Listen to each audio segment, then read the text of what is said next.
Again, I'd like to say thank you first to my Secoset family para sa kanilang mga pag-birthday gift at pa-Teacher's Day na gift. Diyos ko hanggang ngayon, baka kalahati na ang buwan ng Oktubre, marami pa rin po akong regalo galing sa Secoset family po, di ba?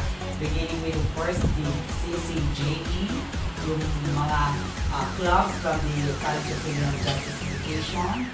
Ayan. Ganon din po sa mga clubs ng BSBA and BSHM. And of course, BS Pharmacy, my RODC family, and si BS family, at syempre di ko makakalimutan ang aking mga vanguardians sa school publications, at syempre sa aking SBA family. Syempre, nandiyan din ang mga past na students ko na graduates na naka-work ko na kayo, yung Christine Malanong and John Rizalaw.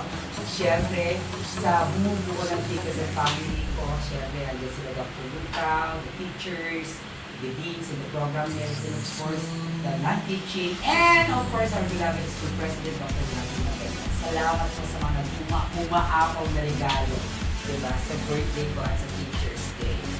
Yeah. More years to come, more years to celebrate, diba? It's been like, ayan, 2 years, 3 years na ang namin. Cheers, dito.